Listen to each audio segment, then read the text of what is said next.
Hola, muy buenos días. Bienvenidos nuevamente a esta segunda franja o a la continuación de la Semana de la Inclusión que estamos realizando acá desde Prosperidad Social. Continuamos con nuestros eventos académicos. En este segundo momento vamos a desarrollar un conversatorio en torno a la focalización como instrumento, como un medio de lucha contra la pobreza.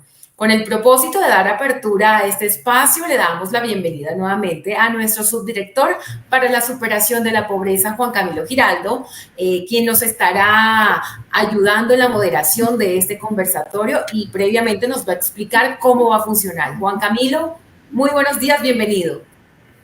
Buenos días, Paola, y a todos quienes nos acompañan el día de hoy.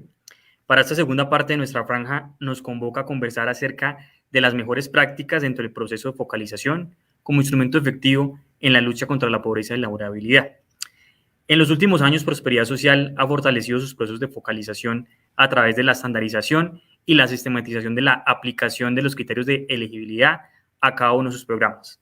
Esto ha sido posible gracias a, primero, un equipo de personas dedicadas 100% a definir esos algoritmos de focalización de todos los programas de prosperidad social. Lo segundo ha sido un trabajo coordinado con las áreas misionales que ha permitido definir criterios que no solo serán técnicos, sino que también ayudan a una correcta operativización de los programas. Y lo tercero, al apoyo de la Oficina de Planeación y la Oficina de Tecnologías de la Información en términos de garantizar la disponibilidad de las distintas fuentes de información necesarias para ese proceso de focalización, así como el desarrollo de herramientas tecnológicas que permitan la sistematización de todos los procesos necesarios para garantizar la correcta identificación de nuestra población y sus necesidades. Aun cuando hemos avanzado considerablemente en este proceso, aún persisten retos que se hicieron más evidentes durante la pandemia. Allí nos dimos cuenta que necesitábamos tener acceso a más fuentes de información, a fuentes de información actualizadas y de población en situación de vulnerabilidad, que no eran beneficiarios de nuestros programas. Poder mejorar continuamente nuestros procesos de focalización es clave para garantizar que estamos llegando a esa población con mayor necesidad y asegurando que nuestros programas tienen ese impacto deseado. Con mejores herramientas para la focalización, podremos garantizar que la oferta de servicios para nuestros beneficiarios responde específicamente a sus necesidades y, por ende, tener mayor posibilidad de mejorar sus condiciones de vida.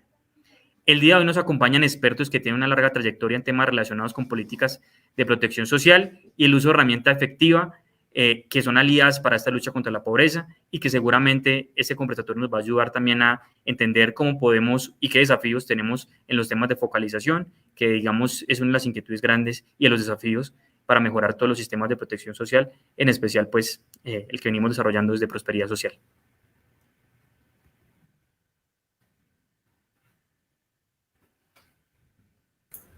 Muchas gracias, Juan Camilo, por esta introducción. Vamos a presentar entonces a nuestros invitados. Vamos primero con Mónica Pinilla, consultora OPI. Ella es fisioterapeuta de la Universidad del Rosario con una maestría en economía de la misma universidad y una maestría en economía de la salud. Terminó su doctorado en política social en 2015. Entre 2016 y 2018 fue investigadora postdoctoral en la Facultad de Medicina de la Universidad de los Andes. Actualmente trabaja como profesora asistente en la Universidad de Medicina, en la Facultad de Medicina y es subdirectora del Centro de Objetivos de Desarrollo Sostenible para América Latina y el Caribe. Fue directora de la política y medición en la Iniciativa de Pobreza y Desarrollo Humano de la Universidad de Oxford desde 2019 a 2021 y actualmente es investigadora asociada de esta iniciativa. Sus principales temas de investigación son discapacidad, pobreza, economía de la salud e inequidad. Ahí saludamos a nuestra invitada. Mónica, buenos días. Bueno, para continuar con el conversatorio, te invitamos a que prendas tu micrófono. Vamos enseguida invitando y saludando a nuestro siguiente invitado. Él es Luis Tejera. Él es especialista líder en la División de Protección Social y Salud del Banco Interamericano de Desarrollo, donde trabaja aportando su experiencia en desarrollo de transformación digital en el sector social y en herramientas para promover el uso más eficiente y efectivo de la tecnología. Luis tiene una maestría en economía de la Universidad Maryland y durante su carrera lideró y colaboró en la co-creación e implementación de planes estratégicos de salud digital en Perú, Ecuador, El Salvador, Honduras, Argentina y Paraguay, y en el diseño e implementación de tecnología avanzada para mejorar la eficiencia y calidad del gasto en protección social y salud en Honduras, Barbados, El Salvador, Costa Rica, Ecuador y Perú. Saludamos entonces también a Luis. Buenos días, Luis. Hola, buenos días, Paola. El apellido es Erina, lo único. Claro que sí, seguimos con nuestros invitados. Laura Pavón, directora de Desarrollo Social del DNP, es economista con maestría en Economía de la Universidad de los Andes y con una maestría en Política Pública de la Universidad de Chicago. Trabajó por más de 8 años en el Banco Mundial en temas de mercado laboral, pobreza y protección social para países del sudeste asiático y América Latina. También se desempeñó como subdirectora en Educación, Cultura y Deporte y actualmente es directora de Desarrollo Social del Departamento Nacional de Planeación de Colombia. Saludamos a Laura. Buenos días, Laura. Hola, Paola. Muy buenos días. Buenos días a todas las personas que están conectadas. Claro que sí, seguimos entonces con Jorge Torres, consultor de la Alcaldía de Bogotá y es coordinador del Sistema Distrital de Bogotá Solidaria. Él es economista y magíster en Ciencias Económicas de la Universidad Nacional de Colombia. Cuenta también con una maestría en Política Pública de la Universidad Reading del Reino Unido. Actualmente se desempeña como consultor del Programa de las Naciones Unidas para el Desarrollo y asesor de la Secretaría Distrital de Movilidad para la Transición de la Política Tarifaria en Bogotá. Con estos invitados de nivel vamos a dar entonces la palabra a nuestro subdirector para la superación de la pobreza, Juan Camilo, para iniciar entonces con este conversatorio. Juan Camilo. Gracias, Paola. Bueno, ya un saludo muy especial a nuestros 4 invitados el día de hoy. Este espacio será una conversación a partir de unas preguntas orientadoras que nos permitirán reflexionar sobre el proceso de focalización, el uso de herramientas y analíticas de datos, lecciones aprendidas y buenas prácticas en la identificación de beneficiarios de los programas sociales. Vamos a tener 3 preguntas, las cuales deberán responder cada uno de nuestros expertos aquí convocados. El orden para responder cada pregunta lo daré yo al inicio de cada una de estas, y el tiempo de discusión de cada una de estas preguntas va a ser 20 minutos por pregunta. En este sentido, invitamos a nuestros expertos a que sus respuestas no superen los 3 minutos y al final de cada pregunta podamos tener un espacio para rebatir o apoyar la respuesta dada por los expertos. De antemano agradezco nuevamente a nuestros panelistas, quienes hoy dedican un espacio en su agenda para poder hablar los temas de focalización, en especial con ese enfoque que queremos de lucha contra la pobreza. Entonces vamos a iniciar. La primera pregunta es, ¿cómo actualizar los esquemas de focalización? Responde, por favor, primero nuestra experta Mónica Pinilla. Hola, buenos días a todos y todas. Muchísimas gracias. Bueno, los esquemas de focalización se pueden actualizar de diferentes formas. Uno es teniendo en cuenta unas perspectivas mucho más allá del ingreso y mucho más allá de simplemente utilizar un tested o simplemente tener en cuenta diferentes expectativas o niveles de vida de los individuos. Hay ejemplos de focalización utilizando perspectivas multidimensionales, en donde lo que tenemos en cuenta no son solamente el ingreso, sino también cuáles son esas privaciones que los individuos y sus hogares encuentran, y de esa manera se complementan diferentes medidas o instrumentos de focalización. Es importante tener en cuenta que, sin importar la rigurosidad de nuestro instrumento de focalización, el hecho de que estamos focalizando siempre va a traer consigo errores de inclusión y de exclusión. Dichos errores han sido estimados en ser bastante altos, en el menor de los casos es aproximadamente el 45% en aquellos que nos va súper bien, y hay algunos programas a nivel mundial, estoy hablando a nivel mundial, no específicamente de Colombia, pero a nivel mundial lo que se sabe es que muchos programas tienen un error de inclusión y de exclusión que puede ser aproximadamente del 70% dependiendo del instrumento de focalización.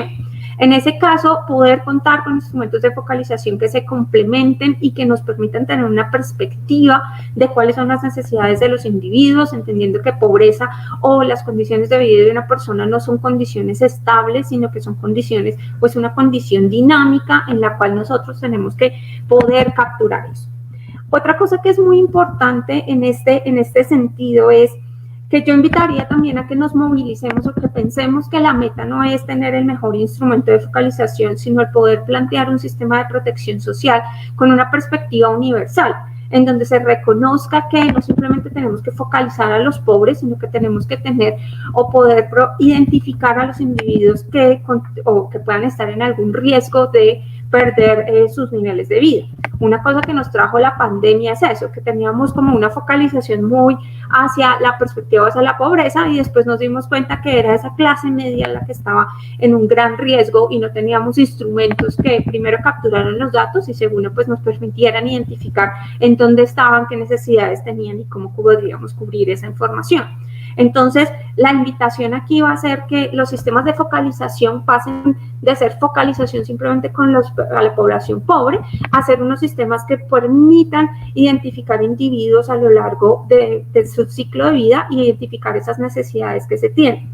Finalmente, quisiera terminar con que necesitamos pensar que con un país como el que tenemos, en donde aproximadamente cerca del 50%, lamentablemente, del 50% de nuestra población vive bajo la línea de pobreza, sistemas de focalización deben ya pensarse un poco más universales que simplemente focalizar, porque si no tendríamos que focalizar a la mitad de la población y eso pues ya se vuelve un poco más costoso.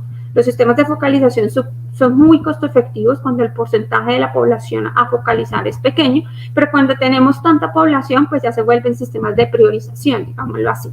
Entonces es importante ir pensando en eso y eso también nos ayudaría a minimizar los errores de inclusión y de exclusión, porque ahí ya podríamos tener muchísima más información para poder priorizar o sectorizar o encontrar a las personas que más necesidades tienen, tener una base de datos o una información mucho más compleja.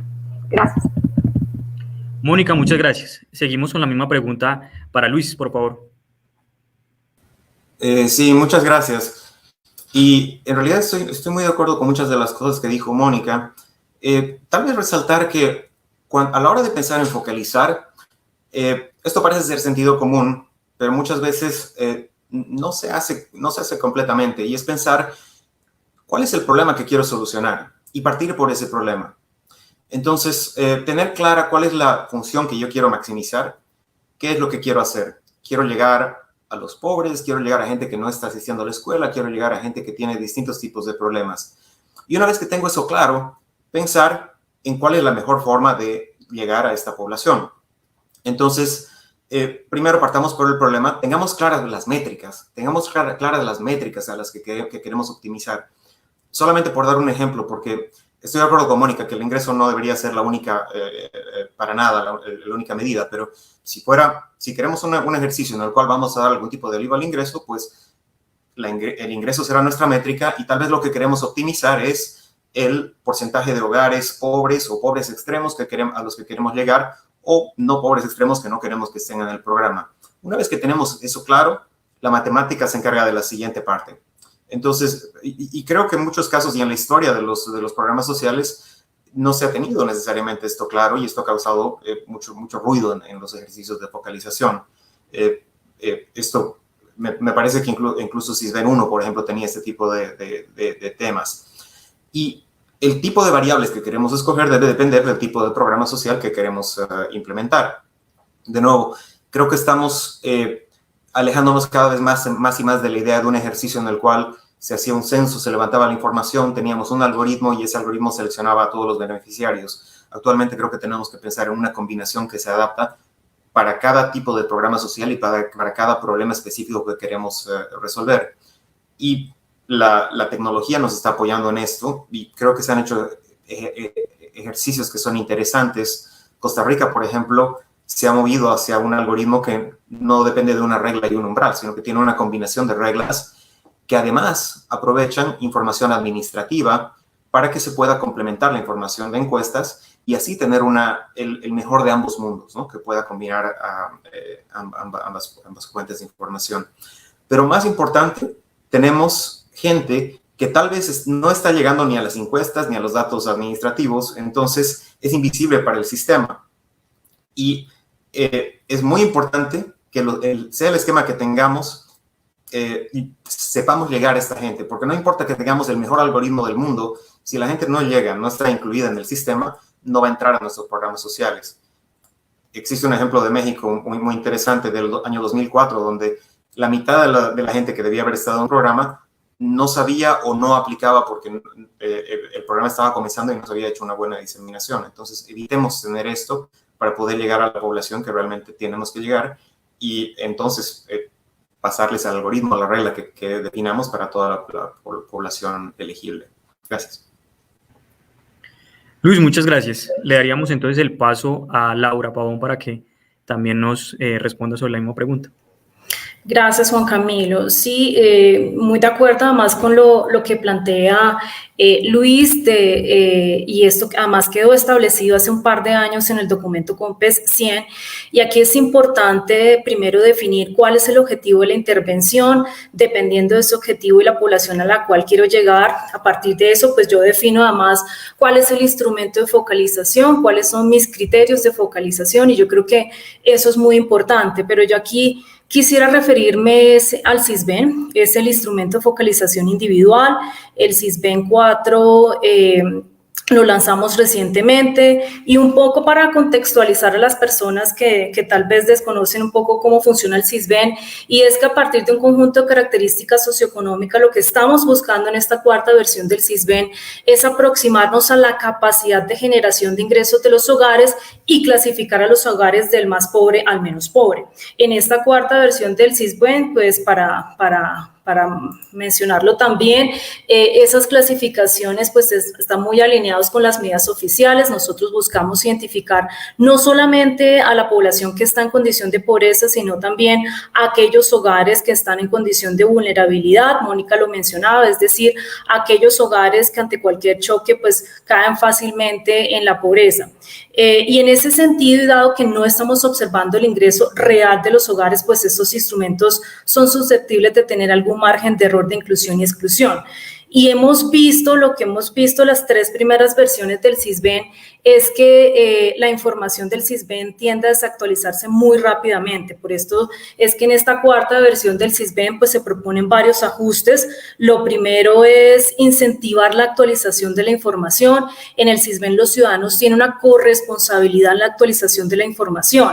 Nosotros introducimos además una figura en el COMPES 3877, que es el que establece la metodología del SISBEN 4, y es una figura de contrato social. Y a través de este contrato social entre el beneficiario y la entidad que está a cargo de los programas, pues se establece el tiempo en el que el hogar o esa persona va a recibir los beneficios, pero está condicionado a que las personas actualicen esa información. Y ese beneficio se mantiene independientemente que la persona del hogar haya mejorado sus condiciones de vida. Esto un poco para incentivar la actualización de la información. Y lo segundo es haciendo uso de otras fuentes de registros administrativos, los que nos permite es actualizar y validar periódicamente la información de los hogares que se tiene en la base del SISBEN 4.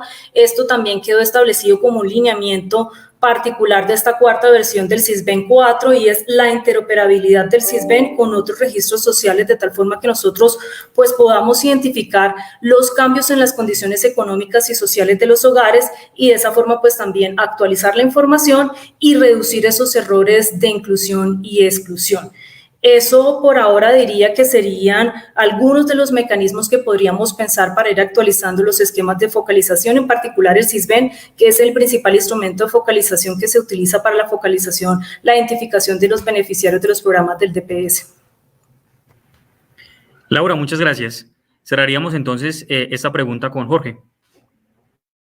Para todos y para todas. Bueno, estar de último siempre es un poco complicado porque, bueno, creo que tengo que estar de acuerdo con mis compañeros panelistas. Digamos que yo estoy muy de acuerdo pues justamente con lo que hablaba Laura y con lo que hablaba Luis respecto a cómo los instrumentos de focalización y digamos cómo el contexto es el que determina puntualmente cómo y cuándo deben adaptarse cada uno de los esquemas de focalización de los programas. Digamos que yo pienso atacar esta pregunta desde el punto de vista de cada cuánto los programas sociales deberían actualizar sus esquemas de focalización. Y ahí hay una cosa bien particular, y es que, digamos, pues los programas, y esto es una obviedad, digamos, desde su diseño, ya dicen a qué población le van a llegar. Si van a llegar a la población pobre extrema, por ejemplo, y esa, digamos, característica no va a cambiar. Lo que sí puede cambiar es el instrumento de focalización respecto a cómo caracteriza a la población pobre extrema. Y digamos, ahí, pues, un ejemplo pues, tangible es justamente cómo cambió la caracterización entre SISBEN 3 y SISBEN 4. Entonces, digamos, dado que los esquemas de focalización pueden cambiar, que el instrumento puede cambiar, la pregunta ahí que nos debemos plantear es si los programas pueden o no adaptarse rápidamente a esos cambios. Y yo pienso que, pues, digamos, desde mi experiencia en el distrito, pues la respuesta es que no se puede actualizar, digamos, un esquema de focalización de una forma inmediata, independientemente de que mis instrumentos se actualicen, y eso nos pone un reto. Aquí también voy a decir una obviedad, y es que, por supuesto, la población tiene una resistencia natural a dejar de recibir un beneficio que ha venido recibiendo durante mucho tiempo a raíz de un cambio en los instrumentos. Entonces, ahí es donde comenzamos a hablar nosotros de ese contrato social que muy bien comentaba Laura, y de cómo puede uno hacer que ese proceso de transición sea lo menos doloroso posible. En movilidad, en este momento, la transición en el marco tarifario, y esta es una experiencia, digamos, muy reciente, estamos viendo, digamos, el tema en que coexisten dos bases de datos, la base de datos de SISBEN 3 y la de SISBEN 4 simultáneamente. La población SISBEN 3 se resiste a querer salir del sistema precisamente pues porque mucha gente no ha actualizado la base de su información, pues porque no le beneficia actualizar la información, eso es una realidad. Y por otro lado tenemos una población que nos hace presión, que es la nueva población de SISBEN 4, que quiere entrar al programa, ¿cierto? Y quiere entrar el día de mañana, o sea, apenas se actualiza la información, como es una base de datos transaccional que se actualiza de una forma muy rápida, pues quiere entrar al sistema. Entonces, ¿cómo hace uno para lograr eso? ¿Cómo uno balancea esas posibilidades? Aquí, digamos, para ser muy concreto, uno tiene que evaluar que los programas, digamos, tienen que mantener sus criterios de eficiencia en la asignación de los recursos, pero también tienen que evaluar criterios de viabilidad. Y viabilidad quiere decir viabilidad económica, viabilidad jurídica y viabilidad de alguna manera política. En ese sentido, uno que tiene que comenzar a balancear esos temas para poder generar unos cambios, pues digamos, que puedan hacerse de forma rápida y eficiente. Entonces, acá entra en acción eso que habla Laura, que es un contrato social, que yo lo llamo más un contrato como a término definido, en donde yo tengo que garantizarle estabilidad a la población que está en este momento focalizada por un programa social, para así mismo generarle un incentivo a quien nos actualiza la información. Efectivamente, un año, por ejemplo, puede ser un periodo en el que hemos hablado de Bogotá Solidaria, para poder actualizar la información, o sea, que pasado un año de recibir el incentivo, la población tenga que actualizar su información. Y de esa manera, pues, se pueda generar un esquema. Pero claramente, todo va a depender de los incentivos que puedan dar los programas sociales para que la gente pueda actualizar su información y también de la estabilidad que se permita a la población para que no se vea obligada a tener que salir si actualiza, digamos, todos sus datos, ¿no? Que no haya un incentivo negativo de la actualización. Entonces, yo me quedaría por ese lado.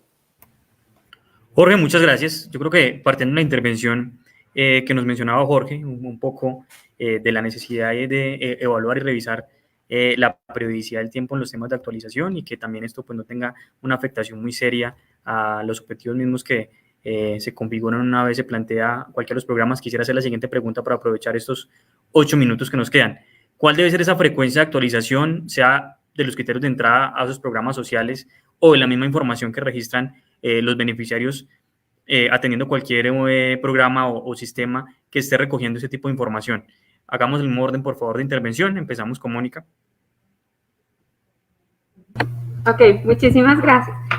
Pues la frecuencia de actualización creo que es, y como ya lo mencionó Jorge y Laura, en un proceso de actualización sería cada vez que nosotros estamos evaluando o cada vez que lo necesitamos. Esto, la pregunta va a ser, y creo que aquí se devuelve mucho a pensar cuál es el objetivo de nuestro programa y qué tan rápido nosotros evaluamos ese programa. Entonces creo que si nuestro objetivo, o si el objetivo del programa es disminuir pobreza por ingreso y sentimos que la disminución de la pobreza, o no sentimos, sino medimos de manera objetiva que la disminución de la pobreza por ingreso se ha generado, pues ahí sería como potencial o sería importante volver a evaluar cuáles son esos criterios y volver a evaluar cuál es nuestra fuente de información. En el mundo ideal lo que quisiéramos es tener una fuente de información que se alimentara constantemente, pensando en que no somos un mundo estático que en 2 o 3 años se queda ahí, sino que hay que estar actualizando, que es lo que Laura decía con el SISBEN. Entonces ahora las personas van a actualizar su información a medida que la información va cambiando. Entonces es importante tener eso en cuenta porque, y como lo mencionaba en mi primera intervención, acá lo ideal no debe ser simplemente vamos a tener esta foto en estos años y después nos cambiamos a la siguiente foto y seguimos focalizando, sino es mirar cómo pasamos de sistemas de información que son extremadamente precisos o que solo focalizan a un porcentaje de la población a sistemas de información más de registro administrativo, que son mucho más dinámicos, que son sistemas mucho más vivos, en donde los diferentes individuos están ahí, podemos hacer una triangulación de información y de esa forma también podemos analizar cuáles son las necesidades de la población y tener de manera mucho más efectiva establecer cuáles son esos mecanismos de focalización mucho más activos. Si no, nos vamos a quedar simplemente con una foto mirándola de manera estática y después pensando necesitamos actualizarlo porque sabemos que la población ha cambiado en los últimos 3, 4 años sin hacer ningunos cambios y podemos enfrentarnos a las situaciones que nos hemos enfrentado ahorita como la pandemia, en donde miramos unos como que no encontrábamos o teníamos la fortuna de tener varias soluciones, pero en la mayoría de los países en el mundo y en América Latina no se cuenta con esa fortuna y simplemente pues tenemos una foto estática que no podemos o no nos brinda la información suficiente. Entonces, en conclusión, el sistema, entre más dinámico, nos va a dar mucha más información. Gracias. Mónica, muchas gracias. Luis. Muchas gracias. Sí, y de hecho me gusta mucho la respuesta de Mónica. Mi respuesta es una respuesta muy de economista porque es básicamente depende. Entonces, ¿y de qué depende? Depende de mucho de el tipo de programa social que estemos hablando. En algunos casos estamos hablando de características de pobreza estructurales que cambian muy lento en el tiempo.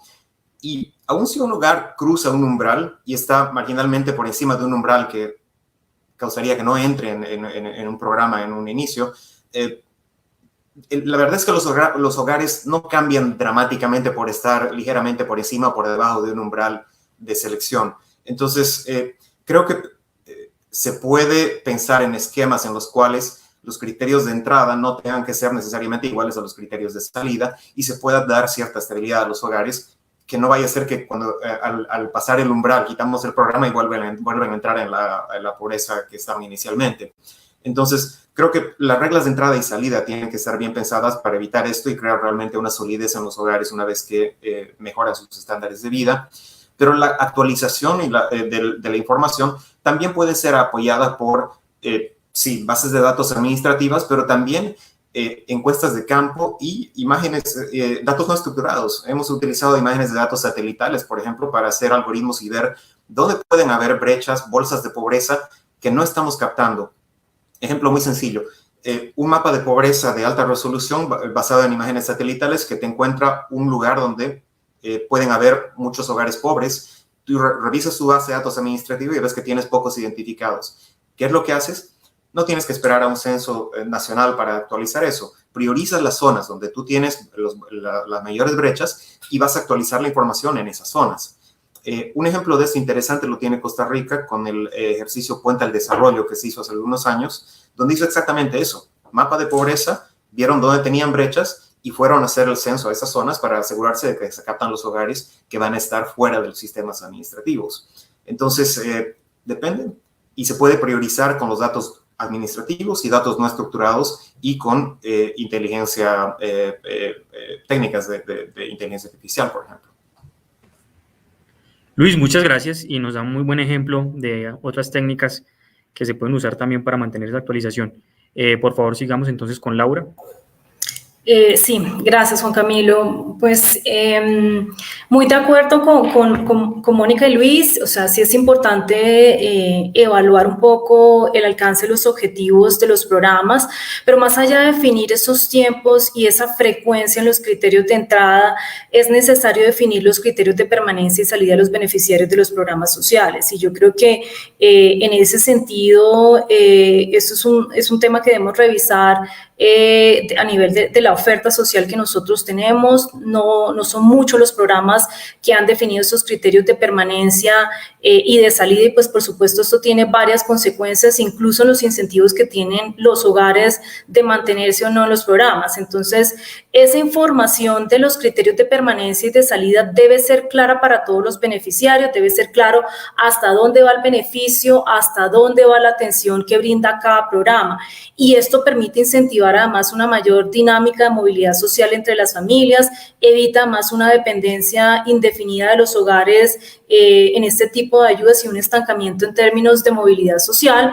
Y esta misma dinámica además nos ayuda en relación con los programas sociales a refocalizar y atender a la población que va requiriendo, va necesitando de las ayudas que se brindan a través de los programas sociales. Entonces, un mensaje tal vez frente a esta pregunta y que siempre nos ha parecido muy importante en términos de focalización, de identificación, de selección de los beneficiarios programas, de la parte de los diseños en términos de focalización, es que es necesario avanzar hacia la definición de esos criterios de permanencia y de salida.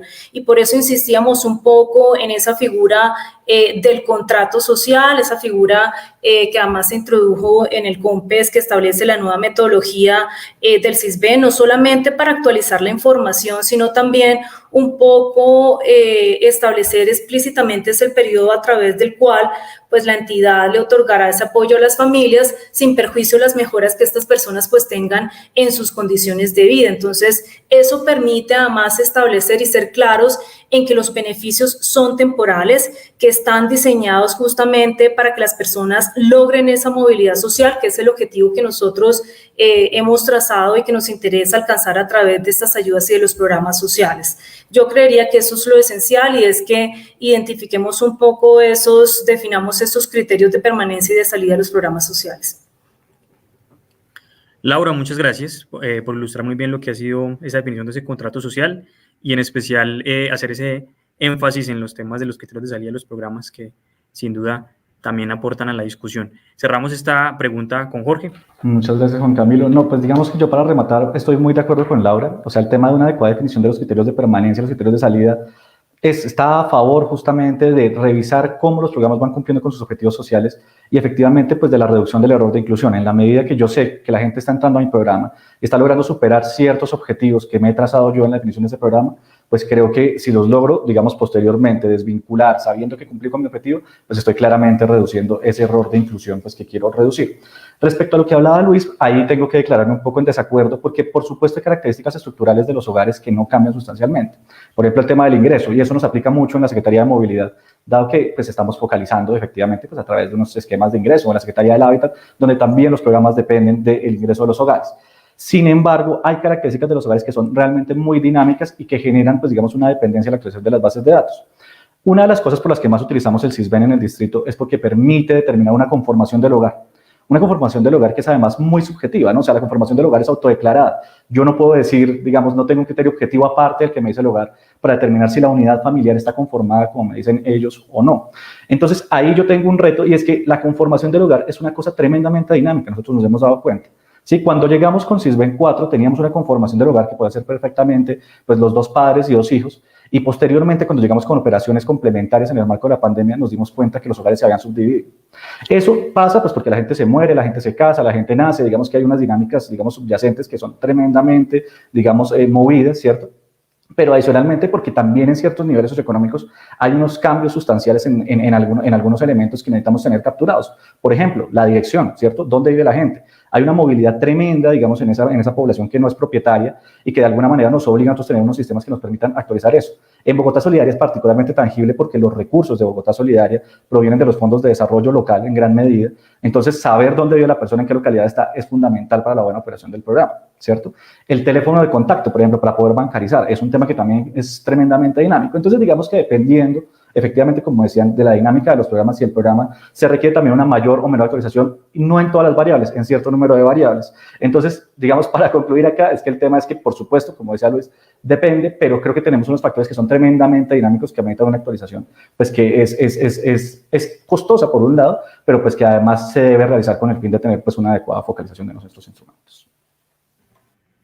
Jorge, muchas gracias, en especial por mencionar un poco los desafíos que existen también en algunas variables que sabemos que son bastante dinámicas y que complican muchas veces los modelos que venimos implementando y los objetivos de los programas. Eso me da pie también para, pues, primero cerrar esta primera pregunta y pasar a la segunda, que habla un poco más de esa actualización de fuentes de información. Y quisiera abrir esta segunda pregunta con la siguiente cuestionamiento. ¿Qué instrumentos podríamos utilizar para la actualización de las fuentes de información? Algunos ejemplos pueden ser temas de interoperabilidad o modelos predictivos. Y aquí vamos a empezar primero con Laura Pavón, por favor.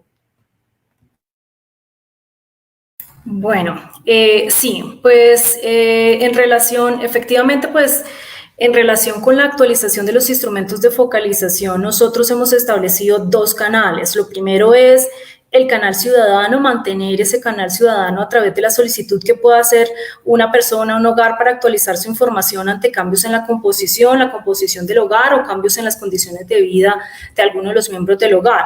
Y lo segundo es lo que mencionabas, Juan Camilo, y es aprovechar los avances que ha tenido el país en los últimos años en términos de registros administrativos, que podamos usar esa información que se recolecta periódicamente, que cuenta además con buenos estándares de calidad, que cuenta además con una buena una identificación o registro a nivel de individuos, y esto es muy importante porque hasta hace poco, pues nosotros en la tercera versión del SISBEN pues no contábamos con ese registro, esa identificación de las personas de calidad, con unos documentos de identificación válidos que nos permitiera interoperar el SISBEN con otras bases de datos.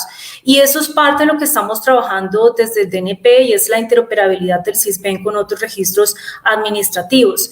Dependiendo también, aquí es importante mencionar un tema también de la frecuencia con que se hace esa actualización. Si estamos hablando del registro administrativo, pues eso depende en gran parte también del registro administrativo, de la frecuencia con que esa información es recolectada, porque no en todos los casos pues la periodicidad es la misma. Tenemos registro con información relevante para el SISBEN que se actualiza cada año, por ejemplo, la información del sistema educativo, y en algunos casos pues tenemos información que se reporta de manera mensual. Entonces, aquí es importante mencionar que lo que estamos haciendo es establecer cuáles son esos procedimientos a través de los cuales pues nosotros vamos a hacer uso de esos registros administrativos. Ya hemos identificado varios registros de diferentes entidades del orden nacional y territorial que nos van a permitir hacer esa actualización de la información que se tiene en la base de datos del SISBEN. Y aquí entramos ya en un tema también de los detalles, es decir, la frecuencia, qué debo hacer, deben existir algunas reglas, qué debo hacer cada vez que encuentre un dato, un registro administrativo versus el que reporta el ciudadano, cuáles son los canales, cuál es el debido proceso de un ciudadano en caso de que tengamos diferencias entre lo que está consignado en la base de datos y entre lo que se tiene además en el registro administrativo. Entonces, pues dos cosas lo primero es eso, es mantener ese canal ciudadano. Nosotros insistimos en que es importante en que existan figuras que nos permitan o que incentiven que esa persona pues pueda hacer la actualización, y por eso es que es importante hacerlo a través de los programas sociales, es decir, que a través de los programas sociales también se establezca dentro de esas condicionalidades de permanencia la actualización de la información, y por supuesto pues hacer uso de esas bases sociales, de esas bases de registros administrativos con las que cuenta actualmente el país. Laura, gracias. Mencionaste dos temas muy importantes, que es casi que ese continuo comunicación con el ciudadano, que es vital para mantener las bases actualizadas, y sobre todo el uso de los registros administrativos. Pasemos entonces a Luis con la misma pregunta. Gracias. De hecho, me gusta mucho el tema que hablaba Laura. El tema de interoperabilidad de datos para mí es el futuro. En este momento estamos hablando de protección social, pero en todo el sector social y mucho en salud se puede hacer muchísimo. Es realmente mucho lo que se puede hacer construyendo una base de interoperabilidad de información que pueda dar información. En el sector salud un tema importante son los determinantes sociales de la salud, y las bases de datos como el SISBEN son una mina de oro de este tipo de información. Construir un sistema de interoperabilidad realmente tiene beneficios que crecen exponencialmente con la cantidad de información que se va generando en cada una de las bases. Me parece que es la dirección ideal. No es fácil porque además de los problemas que mencionaba Laura entre la información que dice el ciudadano y la que está en la base de datos administrativa, uno comienza a tener problemas como 3 bases de datos administrativas de una persona que tienen las 3 información distintas, y uno tiene que comenzar a tener las reglas, ¿no?, de cómo manejo esta información, cuál es más creíble, cuál tiene preeminencia sobre otra base. Pero es un proceso que, si bien es duro, creo que va a tener una rentabilidad muy alta para el país. Un tema importante que quería aclarar también está relacionado con y está relacionado con el tema que levantaba Jorge. No quería para nada decir que la información no es dinámica o que la información de la pobreza es estructural y no se tiene que actualizar. Todo lo contrario. Creo que a medida que avanzamos vamos a tener más necesidad de tener sistemas que respondan a diferentes tipos de shocks que se dan muy rápido. En Honduras tuvimos una situación en la cual tuvimos COVID y tuvimos 2 tormentas muy fuertes que afectaron la costa del Caribe, y tuvimos que actualizar y apoyar y tratar de ver cómo se conseguía la información para llegar a las zonas donde se tenía que llegar. Entonces, creo que van a haber casos en los cuales la información se tiene que actualizar muy rápidamente, pero creo que se tiene que priorizar porque al mismo tiempo este tema es actualizar la información es costoso, ¿no? Y tenemos que saber priorizar dónde es más prioritario que actualice la información dependiendo del tipo de programa y el tipo de zona que esté tratando. Porque no se puede levantar y actualizar la información en todo el país al mismo tiempo. Entonces, mi punto era más sobre dónde priorizar que no se tenga que actualizar la información. Luis, muchas gracias, en especial por mencionar los temas de interoperabilidad y bien como se dibuja un poco que no solamente para temas de pobreza, sino que seguramente esas bases de interoperabilidad nos van a ayudar y a apalancar para otros sectores, otros temas más, para cada vez nutrir mucho más la información que se tiene. Seguimos, por favor, con Mónica. Hola, muchísimas gracias. Bueno, pues hay algunas cosas como que resaltar. Estoy completamente de acuerdo con Luis y con Laura en mirar cuál es esa interoperabilidad entre los diferentes registros.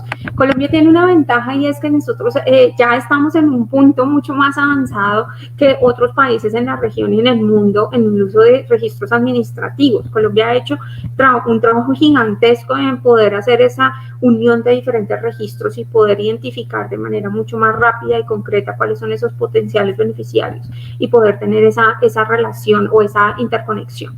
Y eso es fundamental porque sin eso pues no podemos generar ningún tipo de información que sea viable y que sea completamente confiable. Hablando un poco también en el caso de Honduras y de acuerdo con lo que decía Luis, nosotros podemos utilizar otras fuentes de información que nos permitan de manera rápida llegar a encontrar una solución, especialmente cuando miramos protección social no simplemente para reducir la pobreza, sino protección social como estos mecanismos para mitigar los diferentes choques, entre ellos choques medioambientales. Y mucho de esto pues se puede complementar con imágenes satelitales, se puede complementar con trabajo en campo, se puede complementar con otra información que se recoge día a día. Con respecto a qué tan complejo, o sea, cómo podemos también actualizar la información, y esto va muy en línea con lo que mencionaba Laura del contrato social. Otros países durante la pandemia y durante el primer año del 2020, buscando actualizar sus sistemas de información, lo que han hecho son plataformas de internet en los cuales las personas pueden ir a actualizar sus datos, pueden ir a mirar cuál es la información que se tiene dentro del sistema de registro, ir a cambiarla, actualizarla, modificarla o ir a registrarse. Eso tiene pues diferentes pros y contras. Tiene los pros de que podemos tener información que está o podemos tener un sistema que se está alimentando día a día, y podemos tener el contra de que puede que haya personas pues que no lo utilicen de la mejor manera. Pero hay diferentes potencialidades, especialmente ahorita con este mundo digital en los cuales nosotros también podemos hacer la veeduría y podemos chequear. Cuenta también en el caso de Honduras que cuando estábamos diseñando un programa, cuál era el mecanismo de focalización para identificar beneficiarios desde una perspectiva multidimensional, existieron diferentes procesos para poder cerciorarnos de que esos usuarios sí eran las personas que necesitaban o podían o tenían como esas características que los hacían más merecedores o en mayor necesidad de ese subsidio. Y entre ellos, pues era mirar y chequear pues, que sus condiciones o lo que nos salía dentro de la información pues fuera completamente fidedigna. A medida que aumenta la confianza de la ciudadanía también en el sistema y que el sistema aumenta la confianza en la ciudadanía, pues estos procesos de verificación ya van a disminuir y el costo también de eso. Este proceso, y viene muy en línea con lo que estaba diciendo, la idea aquí es tener un sistema que sea lo suficientemente dinámico, que se actualice, que los registros administrativos puedan estar unidos y que sea algo que sea una data viva y que la podamos complementar con otras herramientas con las que actualmente se cuentan. Creo que eso sería la ideal de tener, y si pudiésemos trabajar con eso, sería la mejor potencialidad de la data que tenemos. Gracias. Mónica, muchas gracias, en especial por esa mención de esa data viva, ese término que suena bastante novedoso y en cierta medida el desafío que tenemos en el término, no solamente la actualización, sino la constante interoperabilidad y conversación de los sistemas para que efectivamente tengamos esa data viva. Cerramos entonces esta segunda pregunta con Jorge. Muchas gracias. Bueno, pues digamos muy en línea con lo que dice Luis, con lo que dice Mónica y por supuesto con lo que dice Laura. Digamos que aquí hay un tema y es que claramente, estoy muy de acuerdo con lo que decía Luis, que tener unos esquemas que se actualizan periódicamente, pues definitivamente conllevan costos y por eso mismo pues uno tiene que pensar en la optimización. Digamos, si ustedes me preguntan, yo creo que el CISBEN ha definido un término adecuado para su actualización. Si mal no estoy, pues ahorita me corregirá Laura que estamos hablando de 3 años en los cuales se debe actualizar, digamos, ese barrido de CISBEN. Lo que pasa es que claramente, pues en este momento hay una disparidad entre los niveles de actualización de los municipios que arrancaron con el piloto en 2017 y aquellos que hicieron su barrido en 2019, entonces hay que estandarizar, pero digamos que un periodo de 3 años a mí me parece muy adecuado.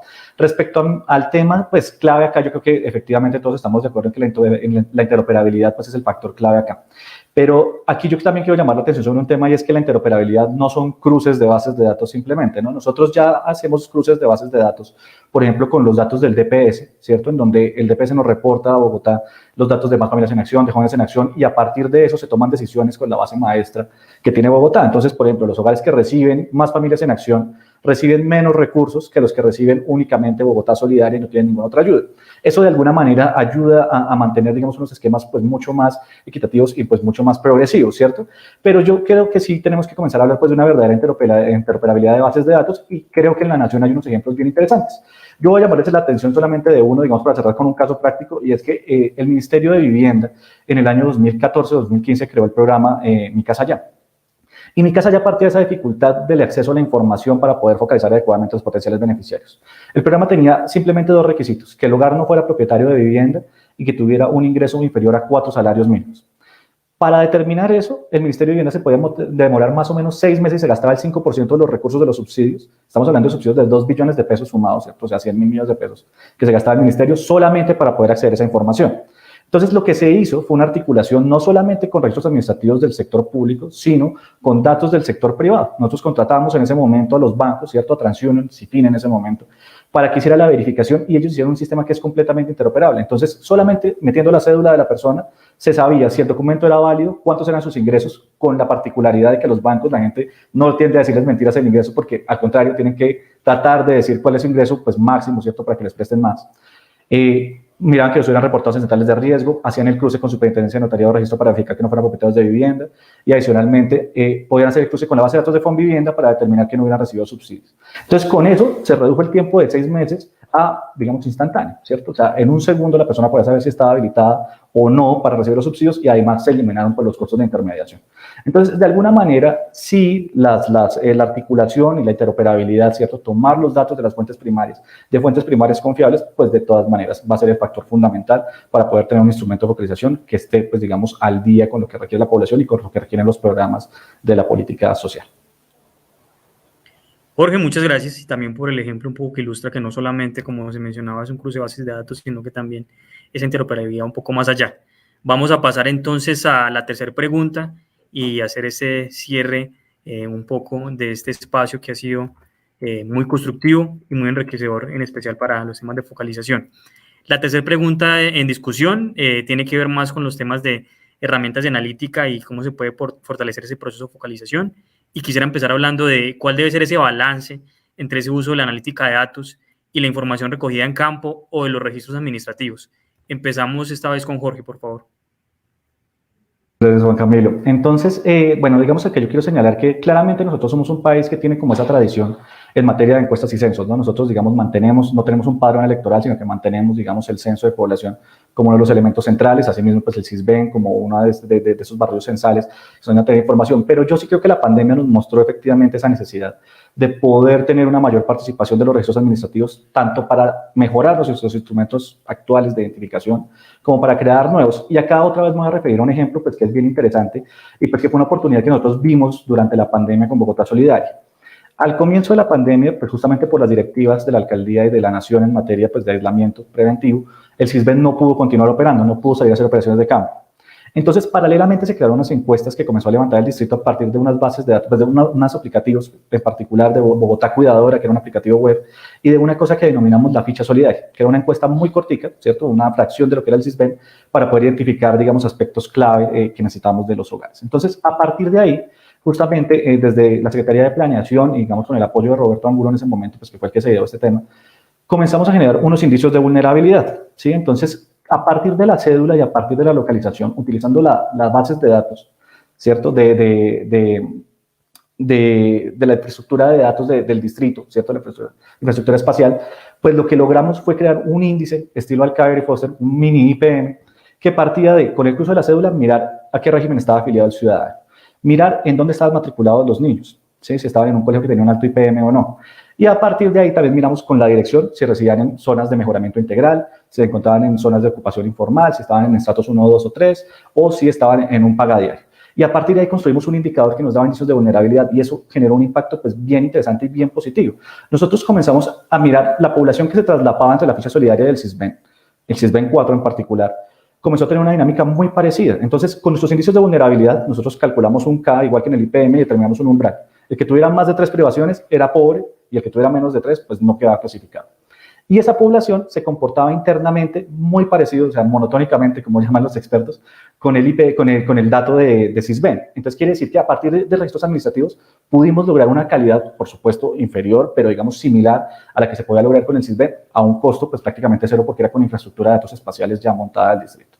Esto para decir que, digamos, hay unas oportunidades claves en ciudades que cuentan con una infraestructura de datos muy importante. Bogotá una de ellas. De pronto Bogotá también puede pensar en datos no estructurados para poder evaluar, digamos, esos mapas de pobreza de los que hablaba Luis, pero claramente nosotros tenemos unos datos pues, bien sofisticados en materia de catastro, pues gracias a que tenemos el mejor catastro de América Latina, ¿sí? Entonces, a partir de esa información, uno puede generar un valor agregado bien importante que le pueda ayudar a identificar esos indicios de pobreza y ahorrar en costos de encuesta. Esto utilizando datos administrativos del distrito. Pero, por supuesto, esto tiene que también matizarse en la medida que no todos los municipios del país tienen la misma infraestructura de Bogotá, ¿cierto? En algunos va a seguir siendo necesaria esa alta presencia de censos y de encuestas, y en otros, como Bogotá, que ya han venido desarrollando una infraestructura de registros administrativos de alta calidad, pues se puede comenzar a pensar en ese complemento que beneficia lo que hablábamos arriba de la interoperabilidad. Entonces, ahí dejo mi intervención. Gracias. Jorge, gracias. En especial por ilustrar un poco cómo en ciudades que tienen esa riqueza de datos y diferentes fuentes de información se puede aprovechar y complementar muy bien el trabajo que se viene haciendo ya o se viene adelantando con SISBEN 4 y en zonas que sabemos que pues la herramienta principal que tenemos para poder esa identificación es de SISBEN. Sigamos por favor entonces con Mónica. Bueno, muchísimas gracias y creo que Jorge lo ilustró muy bien con el caso de Bogotá. Yo considero que las mejores fuentes de información siempre van a ser los registros porque lo mismo que ya he mencionado, son una data que nos permite una actualización mucho más rápida. Las encuestas y los censos pues tienen sus ventajas y sus desventajas. Los censos tienen, su principal desventaja es que la podemos capturar cada 10, en algunos países cada 5 años, pero pues es un costo bastante grande el no tener una información bastante actualizada. Y en las encuestas pues siempre vamos a tener nuestro error de muestreo y vamos a tener ese error que no vamos a poder saber si esta persona que nosotros estamos aquí o este perfil de pobreza que estamos estimando es completamente cierto, sino que siempre vamos a tener nuestro error ahí asociado. Entonces, ¿qué es lo mejor? Lo mejor es mirar, dependiendo del contexto, cuál es la data que está disponible. En casos como Bogotá, ya Jorge lo ilustraba perfectamente, podemos utilizar diferentes registros, podemos tener un costo computacional, pero de resto es un costo muy bajo.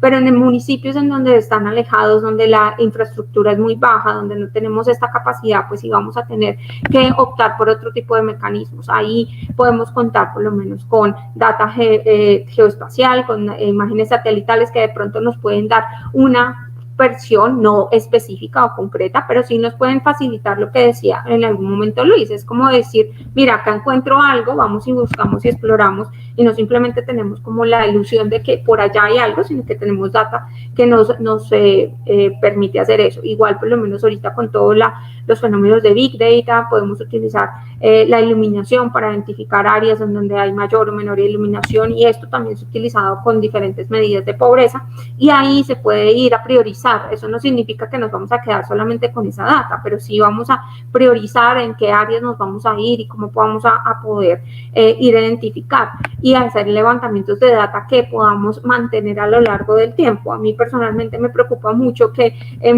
tenemos una inequidad hasta en esa distribución de información, en donde ciudades capitales cuentan con una gran gama de información, pero los pueblos o los municipios más alejados, pues es donde menor información tenemos, pero donde sabemos que también hay mayores vulnerabilidades y niveles de pobreza. Entonces tenemos que intentar enfatizar y utilizar estas nuevas herramientas tecnológicas para que complementen de manera adecuada los registros administrativos. y pues las encuestas seguirán dando información, pero pues necesitamos reconocer que las encuestas, aunque son una muy buena herramienta, pues tienen sus errores y sus vacíos y que de pronto no nos pueden dar información tan al momento, especialmente cuando se presentan choques y crisis, que otras fuentes de información sí pueden brindarnos y pueden estar más actualizadas. Gracias. Mónica, gracias, en especial primero por marcar un tema que sí tenemos, que es pues un tema de información, en especial en zonas donde sabemos que pues prácticamente ese levantamiento inicial que tenemos de data de muchas de nuestras encuestas y que después pues nutrirlas y enriquecerlas se nos vuelve muy complicado. Y dos, pues cómo tiene que haber esa complementariedad e ir caminando hacia allá para tener cada vez mejores herramientas y sobre todo pues bases mucho más amplias para poder hacer mejor el trabajo y los programas y los procesos de focalización. Seguimos entonces con Luis. Muchas gracias. No, yo creo que estoy también muy en línea con las dos intervenciones anteriores en el sentido de que creo que la tendencia va a ser hacia un mayor uso de información de datos administrativos. En general, en toda la región se están haciendo inversiones en fortalecer bases de datos en sistemas educativos, en sistemas de salud. Se va utilizando cada vez más y más estándares de interoperabilidad que van a facilitar el flujo de información.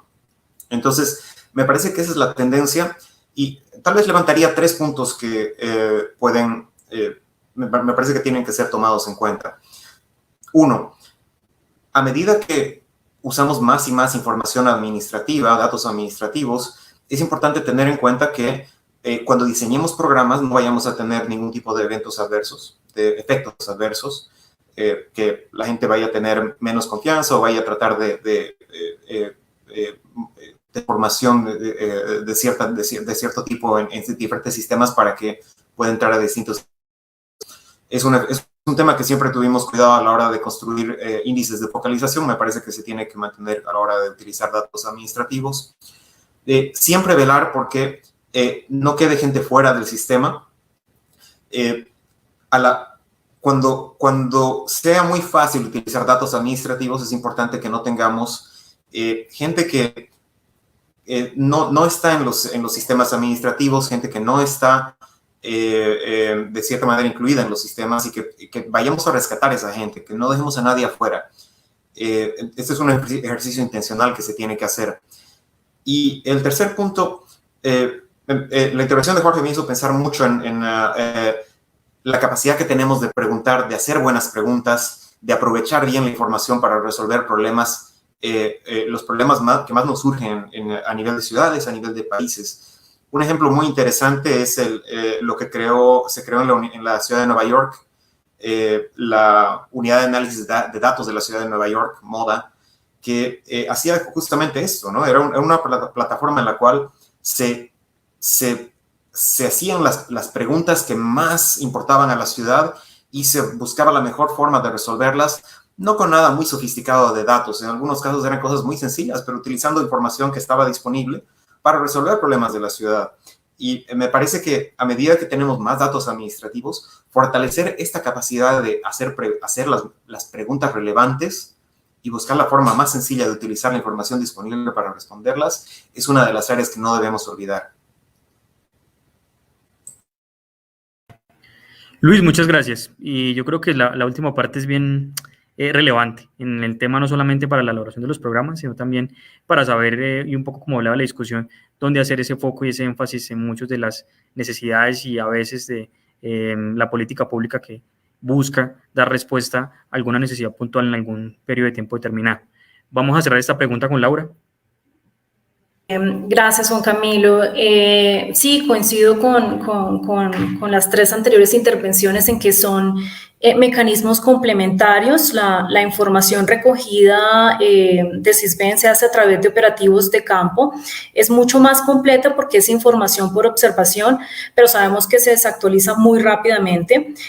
A esto se suma también que estos operativos por barrido son costosos, requieren de un tiempo de implementación, por su alto costo no son frecuentes y también exigen un esfuerzo administrativo muy importante a nivel nacional y también de los municipios y las entidades territoriales territoriales, quienes son los encargados también de realizar o administrar esos operativos de campus.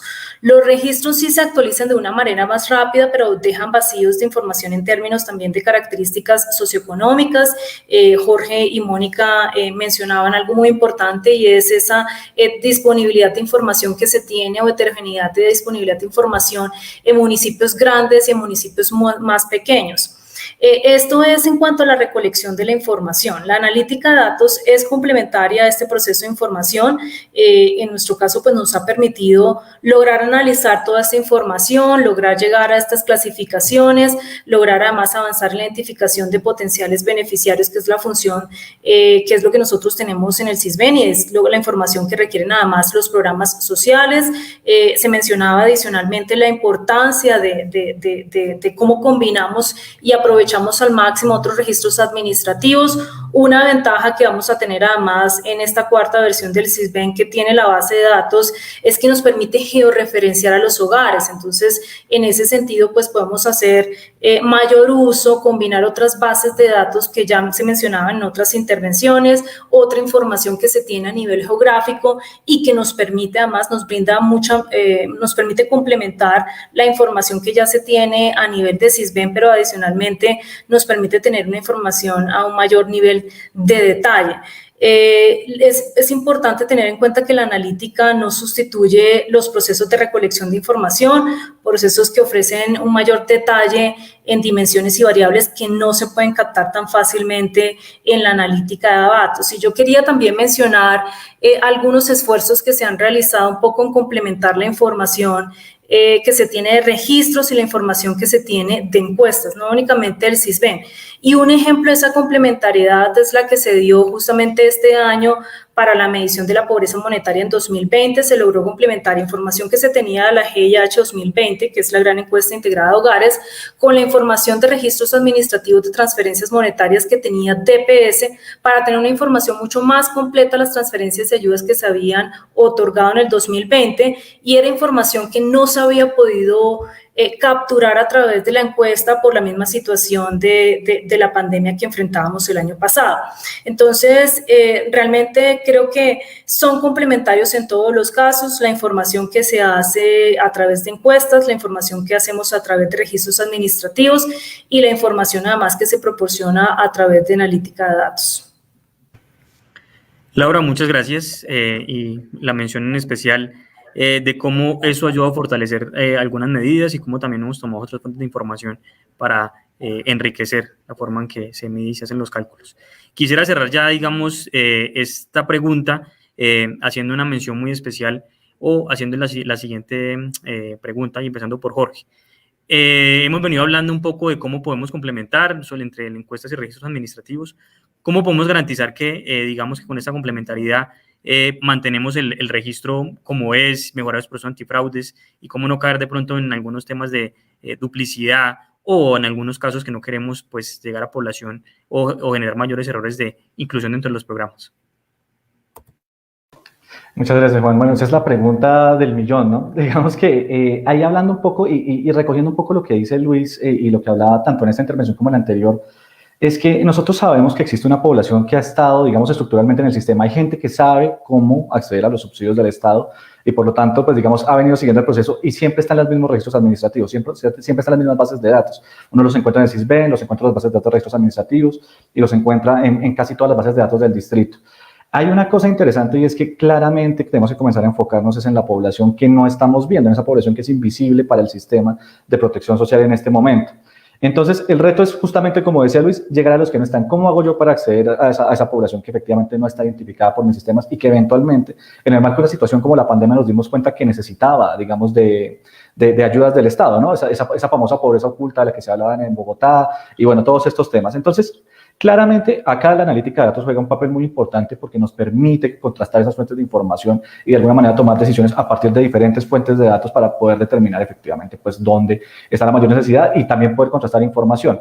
Así como hablaba Luis de la agencia que tiene en Nueva York, Bogotá también creó su agencia analítica de datos, que la lanzaron el año pasado, que se llama Ágata, y está comenzando a plantearse justamente eso mismo que hablaba Luis. ¿Cuál es la pregunta que debe hacer uno para poder llegar, digamos, a atender a la población en el marco de unos programas sociales? Para mí, digamos, el tema, como les digo, el tema es la interoperabilidad. Claramente en las encuestas vamos a tener información actualizada, pero vamos a tener información que se desactualiza muy rápido. Laura hablaba puntualmente de esa georreferenciación del Sisbén, que a mí me parece maravillosa porque también la utilizamos en Bogotá para poder hacer focalización territorial, ¿cierto? Entonces se hicieron esos mapas de pobreza, se hicieron esos niveles de concentración y allá llegó la tropa social de la Secretaría Estatal de Integración Social a atender a la población con focalización territorial. Claramente también hay que entender, y nos dimos cuenta a partir de eso, que la población, la concentración de la pobreza no es tan nuclear como uno piensa, o sea, no está en esos microterritorios así súper concentrada, ¿cierto? O sea, uno sabe que hay ciertas zonas de Bogotá que tienen una alta concentración de pobreza, pero cuando uno mira los microterritorios, de pronto no está tan concentrada. Entonces, ahí es donde adquiere el papel, digamos, estos instrumentos alternativos para poder llegarle mejor a la población, poder llegar mejor a los territorios y, pues, digamos, complementar los datos. Yo, digamos, en particular, y aquí quiero hacer también una mención, estoy en contra de esos barrios complementarios que se hablan del Sisbén. Yo creo que la fuente está por el lado de los registros administrativos y la fuente está por el lado de esta información actualizada que podemos acceder a partir de, pues, bases de datos robustas que deben seguirse robusteciendo con el Plan Estadístico Nacional, ¿cierto? Pero que provengan de fuentes primarias como de salud, educación y de otros, pues, digamos, registros que nos permitan actualizar esa información que tenemos hoy consolidada en una base de datos tan robusta como es el Sisbén. Jorge, muchas gracias. Pasamos entonces a Mónica. Muchas gracias. Sí, o sea, para complementar lo que mencionaba Jorge, y vuelvo aquí a un punto que hacía al principio en la primera pregunta, o sea, aquí es pensarse más, no simplemente cómo yo puedo tener información que me alimente unos beneficios o un sistema de protección social que está muy focalizado hacia una población vulnerable, sino más bien yo cómo puedo obtener una fuente de información que me identifique todos los individuos, reconociendo que todos en algún momento de nuestra vida estaríamos en población o tendríamos una vulnerabilidad que nos podría llevar a la pobreza. Y eso significa tener una visión mucho más universal de la protección social, una visión mucho más que va más allá de simplemente quiero focalizar a los pobres y quiero identificar dónde están, sino tener ese registro o esa información que me permita conocer a mi población, conocer a todos los ciudadanos que pueden tener necesidades a lo largo de su vida. Y eso es lo que nos facilitaría es que cuando lleguen choques en los cuales nos sacan de nuestra zona de confort, porque no solamente tenemos a nuestros pobres aquí, sino que nos está afectando a otras poblaciones, nosotros podamos identificarlas fácilmente. Y en ese sentido se pueden utilizar fases y información complementaria, pero acá la fundamental, y esto va muy en la línea de lo que decía Jorge, es tener esos registros administrativos y solidificarlos, o sea, hacerlos unos registros que sean muchísimo más fuertes, unos registros que se puedan unir, que nos puedan brindar información que sea actualizada, que nos puedan permitir conocer tanto a las personas que tienen mayores vulnerabilidades o mayores niveles de privación, como aquellas personas que no tienen ninguna privación, pero que nos interesa conocerlas. Entonces creo que ese es el objetivo al final, es poder tener esa fuente de información lo suficientemente robusta que nos permita conocer a toda la población y poder actuar o interactuar poder dar y brindar soluciones dependiendo de los choques. Mientras llegamos a ese punto que es como un ideal, digamos que necesitamos entonces es complementarla con otras fuentes de información, como ya lo mencionábamos, es utilizar datos geoespaciales, utilizar diferentes barridos de información que se pueden complementar esa información que tenemos en registros administrativos. De nuevo, es enfatizar, Colombia tiene una ventaja a nivel de Latinoamérica, a nivel del mundo, que es que nosotros ya tenemos, por lo menos, ya podemos unir esos registros administrativos. Yo trabajo con muchos países en donde esto todavía es un sueño, en tener que nosotros podamos reconocer quiénes son las personas que están en la gran encuesta de hogares y poder mirar cuáles fueron, si recibieron o no recibieron beneficio. Eso en muchos países todavía ni siquiera se ha contemplado. Entonces es importante reconocer que nosotros ya tenemos un camino recorrido, pero eso no significa que esta sea la meta, sino que hay que seguir complementando, seguir fortaleciendo, seguir aprendiendo y utilizando las diferentes herramientas estadísticas para que al final podamos tener este registro que pueda ser lo suficientemente comprensivo para poder dar soluciones y poder conocer a la población, no solamente los pobres, sino toda la población de Colombia y poder brindar soluciones a sus necesidades. Gracias.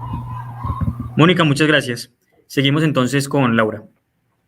Gracias, Juan Camilo. Pues aprovecho la pregunta tal vez para mencionar tres elementos importantes. Uno es sobre los controles antifraudes, pues justamente parte de lo que buscamos a través de la interoperabilidad del SISBEN con otros registros es realizar la validación de la información que es reportada en la encuesta por parte de los hogares. No es solamente para hacer la actualización, sino justamente también para validar esa información y tomar las medidas necesarias para corregir la información que se encuentra en las encuestas. Lo segundo que quería mencionar es un punto, una reflexión tal vez sobre lo que mencionaban tanto Luis como Jorge, y es sobre aquellas personas que posiblemente están invisibilizadas, que no se encuentran en las bases de datos, la importancia que es de apoyarnos o maximizar el uso de otras fuentes de información, de registros administrativos que se encuentran a nivel geográfico para identificar en dónde es que se encuentran esas bolsas de población pobre que aún no están en nuestras bases de datos. Y yo creo que eso es ahí tenemos un reto bastante importante. Lo estamos haciendo por ahora con información que tenemos a nivel individual, utilizando otras fuentes como el censo de población, como la información que ustedes tienen desde DPS, buscando adicionalmente llegar a aquellas zonas en donde no están, donde sabemos que existe población pobre con necesidades o población en condición de vulnerabilidad y que necesitamos llegar con la encuesta de SISBEN. Y aquí también pues hemos hecho un esfuerzo por remover esas barreras, porque hay barreras de información, pero también sabemos que hay barreras administrativas, y es que hasta el SISBEN 3, pues la forma en que las personas solicitaban la información era acercándose a las oficinas del SISBEN, o en algunos casos dependíamos de los diferentes canales que tenían las entidades territoriales, las grandes capitales, para que los ciudadanos pudieran contactar a la alcaldía, a la oficina del SISBEN y solicitar esta encuesta. Entonces, aquí lo que estamos haciendo son estos puntos móviles, es decir, nosotros vamos, las oficinas del SISBEN se desplazan a algunos puntos, algunas zonas de las ciudades en donde tratamos de acercarnos a esos ciudadanos, en donde sabemos además que son zonas en donde existe una mayor población sin encuesta, de tal forma que esos ciudadanos puedan hacer la solicitud de la encuesta y que pueda hacerse, posteriormente, pues se pueda hacer la encuesta para que puedan estar en la base de datos. Entonces, hay varias estrategias, sin lugar a dudas, pues esto es un reto, hay que reforzar además las estrategias de búsqueda activa para que las personas, pues podamos identificar a aquellas personas que requieren las ayudas sociales. Y un último punto para mencionar es sobre el registro social de hogares. El Plan Nacional de Desarrollo, el Decreto Ley 812, establece además la consolidación de un registro social de hogares, que es un registro interoperable que integraría información de oferta de las entidades que proveen programas o subsidios sociales y la información de demanda de ayudas sociales provenientes de SISBEN o de otros registros que cuentan con caracterización socioeconómica de la población.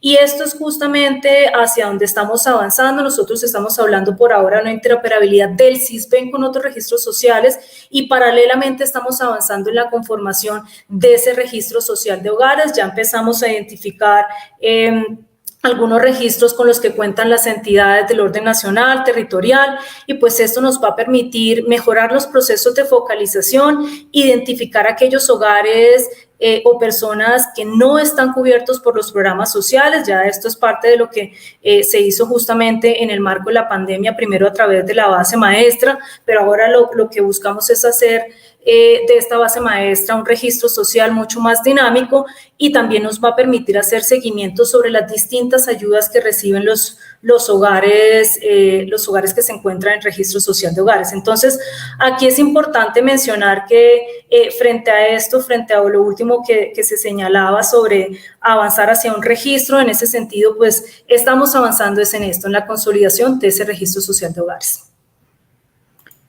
Gracias, Laura. Finalizamos entonces las intervenciones con Luis. Sí, gracias. Tal vez cerrar, seguramente hubiera un tema en todas mis intervenciones, que es el cuidado que tenemos que tener en este salto hacia una interoperabilidad, un mayor uso de bases de datos administrativas, y yo estoy convencido de que esa es la tendencia. Ese movimiento tiene que ser muy prudente y hacerlo con mucho cuidado para justamente evitar excluir excluir hogares. Y los trabajos de campo el levantamiento de información en campo para mí es esencial para evitar justamente esto, que tengamos hogares invisibilizados, y seguramente no en las ciudades grandes, pero en las zonas más rurales o en las zonas marginales de ciudades, verificar que estemos llegando realmente, que la gente sepa de la oferta que existe, que la gente esté incluida en los sistemas de información, y gradualmente yo creo que vamos a ir moviéndonos, no solo Colombia, sino todos los países de la región gradualmente van a ir moviéndose al mayor uso de bases de datos administrativas, pero creo que tiene que ser hecho con mucho cuidado para que no nos olvidemos de esa población, y eso implica, sí, trabajo de campo, tal vez cada vez de menor magnitud, pero no, seguro no dejarlo, y monitorear a través de las encuestas nacionales que no nos estemos olvidando de hogares. Entonces, creo que hay que armar el salto, es un salto que nos va a dar mucha rentabilidad en términos sociales, pero hay que hacerlo al mismo tiempo con mucho cuidado de que no olvidemos hogares y no dejemos por afuera hogares que estén invisibles al sistema.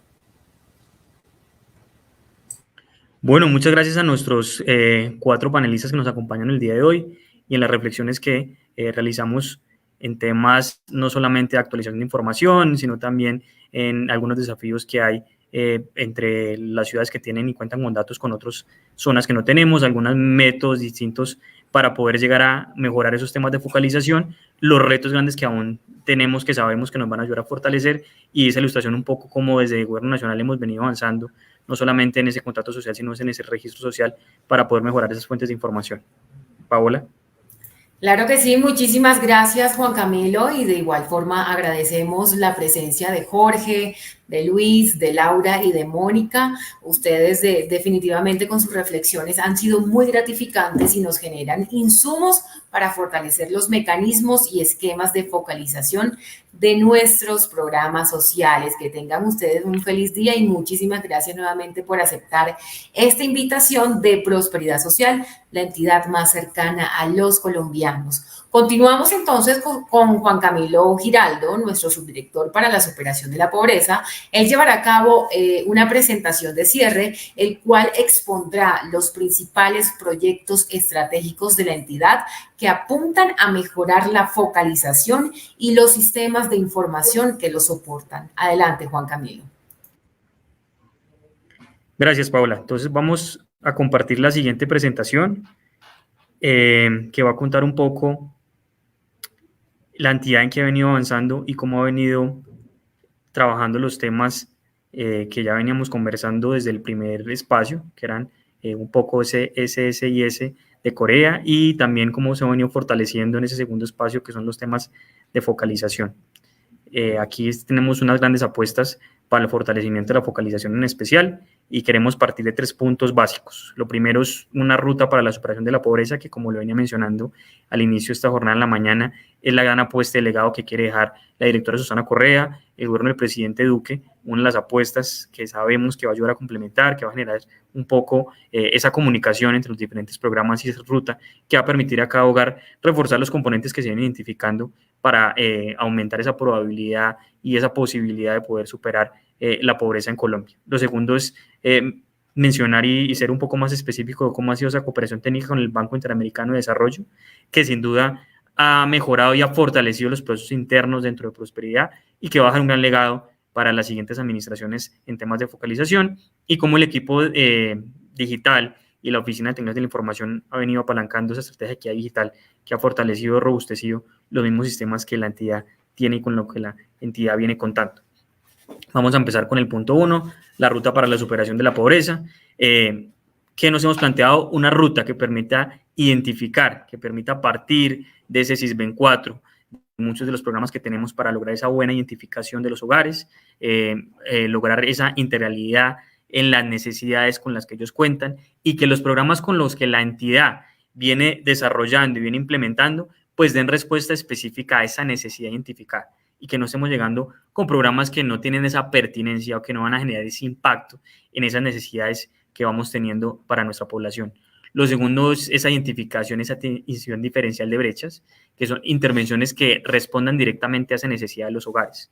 Acá, digamos, contamos con programas que tienen ese componente monetario, esas transferencias tanto condicionadas como no condicionadas, que van respondiendo no solamente a esa conformación del hogar, sino también a unas necesidades que venimos identificando y que apalancan ese corte en esas brechas de cadenas generacionales de pobreza, como puede ser, por ejemplo, el tema de Familias en Acción y ese apalancamiento en especial para el desarrollo integral de los niños en temas de salud y educación, y como, por ejemplo, el tema Jóvenes en Acción permite esa ayuda para esa formación en educación superior. Los mismos programas de inclusión productiva que buscan reforzar esos componentes económicos, esos pilares económicos en muchos de nuestros hogares, en nuestras poblaciones, no solamente en condición de pobreza, sino también con ese enfoque que viene teniendo los temas de atención a víctimas y otros grupos que vienen siendo atendidos a través de los diferentes programas, y los mejoramientos de condiciones de infraestructura. En eso hay tanto condiciones sociales como condiciones habitacionales que van reforzando las intervenciones que hace la entidad y que sin duda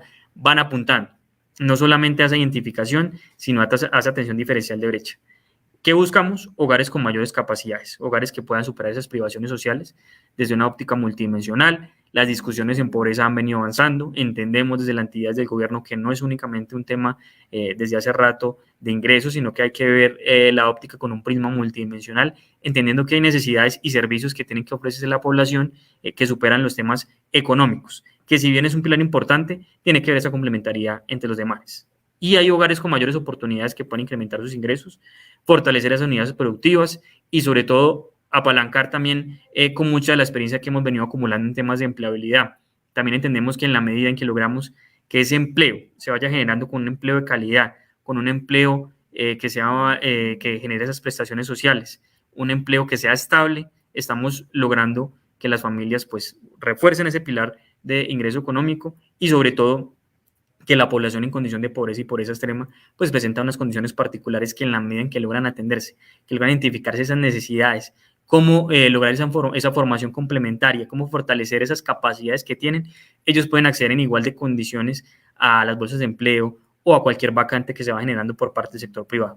Hay una movilización hacia la oferta externa, entendemos también que hay que enrutar esa estrategia para tener esa complementariedad con las distintas entidades. Acá, digamos, hay varios sectores que entran a jugar un papel importante y una vez pues la ruta va identificando el hogar, pues también va pudiendo alimentar la discusión con otros sectores como puede ser vivienda, como puede ser transporte, como puede ser empleo, como puede ser los temas de agricultura, como puede ser los temas de infraestructura, que seguramente van a tener un impacto importante en las comunidades en general.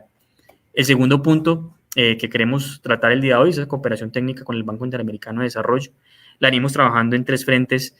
Uno que es mejorar la eficiencia de los programas sociales, mejorar esa articulación, esa focalización de los programas. Ahorita lo veía muy bien dentro del segundo panel que tuvimos, donde no solamente pues es la misma base que hoy en día venimos identificando desde CISBEN 4, que ha sido un trabajo muy arduo que ha venido haciendo el Departamento Nacional de Planeación con los distintos enlaces y con los barrios complementarios, sino también tener esa conversación para poder captar a veces población que no tenemos, poder mejorar esa interoperabilidad y seguir, digamos, un poco la senda que ya nos marcaban los expertos en el panel anterior. Un desarrollo de sistemas de información y análisis de datos.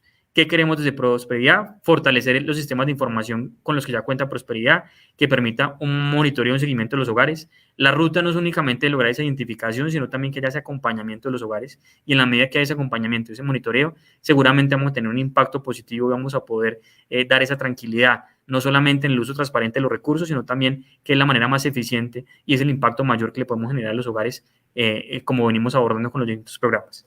Lo segundo, y lo mencionaba en el panel anterior, mejorar esa capacidad de interoperabilidad, no solamente entre los sistemas de prosperidad social y los distintos programas que aquí se manejan, sino también con fuentes externas. Aquí hay muchos sectores que vienen manejando información. Ahorita, digamos, se mencionaba algunos desafíos en temas de actualización, en temas de cambios mismos que tienen los hogares en la medida que va avanzando y que, digamos, llegan esos choques externos, ahorita lo tuvimos con el tema de la pandemia, y en la medida que logremos fortalecer y seamos capaces de mejorar esa interoperabilidad, pues también vamos teniendo cada día un sistema mucho más robusto y podemos responder de manera más eficiente y más oportuna a las necesidades que tenemos. Lo siguiente es un fortalecimiento de la capacidad analítica de datos. Es un desafío grande que tenemos, es un desafío que pues, queremos seguir aportando desde Prosperidad. No es únicamente el envío y el giro de un recurso, un subsidio como tal, sino también mejorar la capacidad, cómo podemos dar respuesta a problemas venideros, cómo podemos cada vez mejorar no solamente esos criterios de los programas, sino también entender los momentos de actualización de los mismos y cómo en la medida en que vamos mejorando estos procesos, vamos pudiendo entender mucho más cómo evoluciona la pobreza, hacia dónde va, qué componente debemos atacar con un mayor énfasis para poder lograr ser mucho más eficientes y mucho más asertivos al momento de atacar esos pilares que sabemos que dependiendo el factor externo que va llegando, pues se puede acentuar en una población en la otra. Lo último es una transferencia de conocimiento con Corea. Tuvimos un primer panel muy bueno con la cooperación que venimos realizando, donde nos contaban un poco cómo es de robusto esa experiencia con Corea, su sistema de información de seguridad social, el SSIS, y sobre todo cómo vamos adoptando y adaptando los elementos de ese sistema en Colombia. A partir de la misma esperamos poder cada día apuntar pues, a tener un sistema mucho más robusto, un sistema mucho más fortalecido y sobre todo aprender las mejores prácticas y en este caso pues Corea que viene teniendo la vanguardia en este tema y como a partir de mismo pues entendemos que podemos ir mejorando para el caso colombiano. Lo último es un tema de equidad digital. Aquí venimos trabajando muy fuertemente en los diferentes componentes que viene teniendo la entidad, un registro único de fuentes de información, que lo llamamos el RUFI, que es esa centralización de los datos de información. Ahí nos ayuda a automatizar mucho más esos criterios de calidad de la información, trabajar mucho mejor los datos, poder realizar mejores cruces y garantizar un poco que la manera como vamos llevando las bases no se nos convierta en tener diversidad de bases sin tener un control específico del mismo, que es el que nos ayuda también a mejorar. Ahí tenemos un componente focalizador que nos permite implementar esas reglas de negocio, esos criterios de elegibilidad, lograr esas priorizaciones para una vez contar con esa riqueza en datos, con esos datos actualizados, llegar a la población que en este caso pues necesita de esa atención. Generar una lista de potencial beneficiarios, que eso también fortalece el trabajo que vienen haciendo los programas y un algoritmo de eficiencia de focalización para poder, digamos, tener ese foco en específico donde sabemos que tenemos que llegar. Estamos trabajando fuertemente en un expediente único, una herramienta tecnológica que unifica e integra esa información de registros, esa caracterización, esa focalización, esa variedad, esa atención, ese seguimiento de los hogares que ingresan a la ruta. Prácticamente es una vista 360 grados de las características del hogar que ayuda, digamos, a esa discusión de qué es lo que necesita el hogar, dónde se identifican las necesidades, cómo debemos buscar ese complemento, no solamente con esa oferta interna de la entidad, sino en el caso que se necesite buscar esa oferta externa. Esos sistemas de información pues misionales, cada una va contando con algunas fuentes donde va llevando seguimiento a los distintos programas que tiene la entidad. Ahí logramos esa integridad o esa integración de esos sistemas de información en programas misionales, como ya lo mencionaba en el RUFI, que digamos ese componente que tenemos para no generar esa duplicidad y poder contar con una fuente donde podamos hacer los diversos análisis y contar con esa centralización de los datos. Y una integración con los demás componentes pues, de equidad digital. La interoperabilidad, que como lo hemos mencionado, pues toda la mañana viene siendo un factor fundamental para esa actualización de los registros administrativos en tiempo real, y que está apuntando también a que ayude y a que complemente ese registro social, como lo mencionaba en el panel anterior Laura Pavón, que es un componente muy especial, es un componente que va a permitir también generar un cambio grande en la política social en Colombia, en que en la medida en que el sistema vaya madurando, ese registro sea cada vez mucho más estable y mucho más fuerte, pues seguramente vamos a tener un impacto mayor. Y por último, la recolección de información en territorio para poder parametrizar unos formularios específicos, que tengamos esos levantamientos de georreferenciación. Ahorita se mencionaban unos mapas de pobreza que van ayudando a complementar lo que ya tenemos con las diferentes encuestas y con lo que es el CISBEN, y en especial pues que hay unos desafíos grandes de levantamiento de información en zonas donde no contamos pues ni con los recursos y muchas veces pues no es tan fácil que las entidades territoriales pues tengan ese despliegue a esas zonas, y que en la medida en que lo vamos no solamente parametrizando, sino que vamos fortaleciendo y complementando, vamos a tener cada vez más un sistema mucho más robusto, un sistema mucho más equitativo, y sobre todo vamos a llegar a las familias que cuentan con esas condiciones y que nos necesitan en su momento.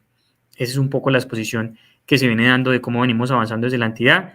A todos, muchas gracias por la participación en los paneles que hemos venido teniendo. Los esperamos en la tarde en las discusiones que vamos a tener con los temas de pobreza en la niñez, y esto es un abrebocas de lo que es la Semana de la Equidad y cómo desde gobierno pues cada día venimos fortaleciendo las acciones para que el sistema de seguridad social en Colombia sea mucho más fuerte. Muchas gracias. Muchas gracias, subdirector Juan Camilo, por su intervención. De igual forma, muchísimas gracias a nuestros invitados especiales que tuvimos en la mañana de hoy, a las personas que se conectaron. Muchas gracias por acompañarnos y seguirnos en esta primera franja. Les contamos que todos estos eventos que estamos haciendo es en marco de la Semana de la Inclusión, que inicia desde el día de hoy 19 y culmina el 22 de octubre. En horas de la mañana, a las 8 de la mañana, tuvimos una franja muy académica, iniciativas, sistemas de información de seguridad social en Corea, la importancia de la integración de los datos para el bienestar social sostenible. Ahorita salimos del fortalecimiento de la focalización como estrategia de lucha contra la pobreza y los invitamos para que se conecten a partir de las 2 de la tarde para un conversatorio que tendremos acerca de pobreza en la niñez, reflexiones y retos. Entonces, a esta hora culminamos esta primera franja de la Semana de la Inclusión que realiza Prosperidad Social, la entidad más cercana a los colombianos. Nos vemos nuevamente a las 2 de la tarde en los canales de Facebook de Prosperidad Social.